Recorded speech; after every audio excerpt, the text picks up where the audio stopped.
Lebanon में Hezbollah के साथ सीज़फायर डील के लिए इजराइल तैयार हो गया है।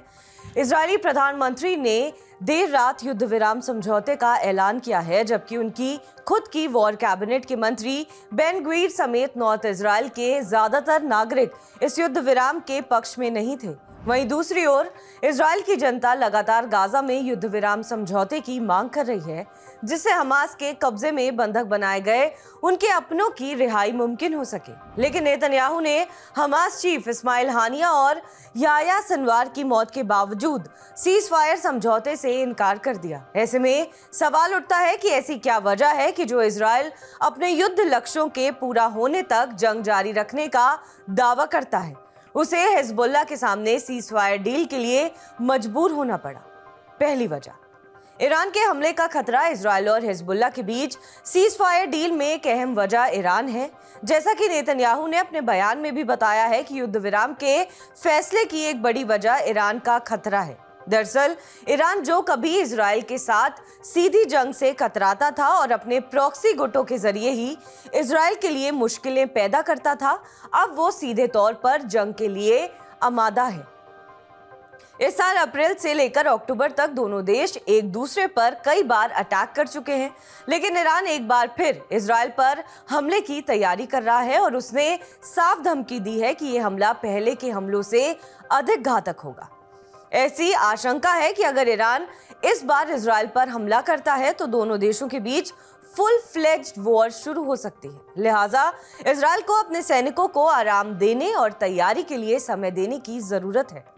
दूसरी वजह, जंग में बड़ा नुकसान। हिजबुल्लाह के साथ जंग में इजराइल को बड़ा नुकसान पहुंचा है। पिछले साल 8 अक्टूबर से हिजबुल्लाह ने इजराइल के उत्तरी हिस्से में रॉकेट दागने शुरू किए थे, जिससे उत्तरी इजराइल से करीब 60,000 यहूदियों को घर छोड़ना पड़ा था।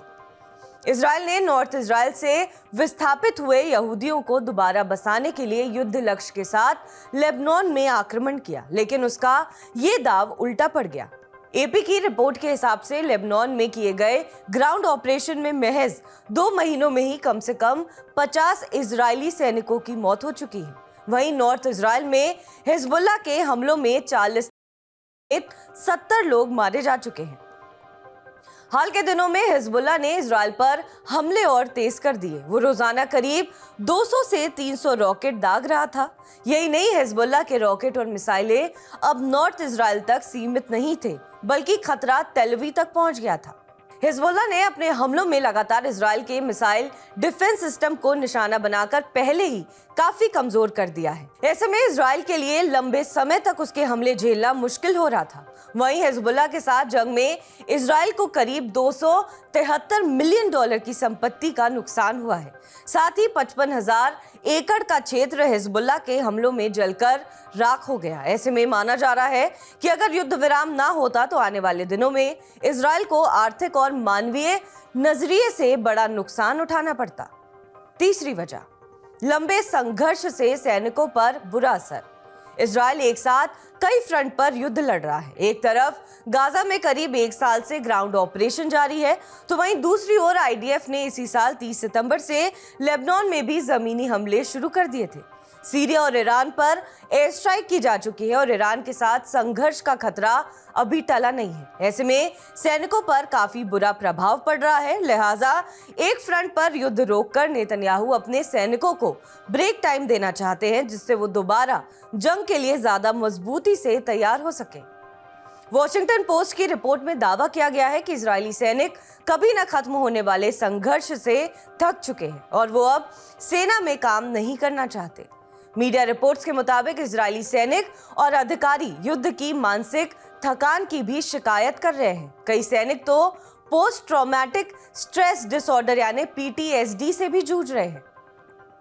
पिछले महीने CNN ने एक रिपोर्ट की थी, जिसमें दावा किया गया था कि 130 से ज्यादा रिजर्व सैनिकों ने प्रधानमंत्री नेतन्याहू को लिखे एक पत्र में साफ कर दिया था कि वो गाजा में सीज़फायर डील होने तक आर्मी में सेवा नहीं देंगे।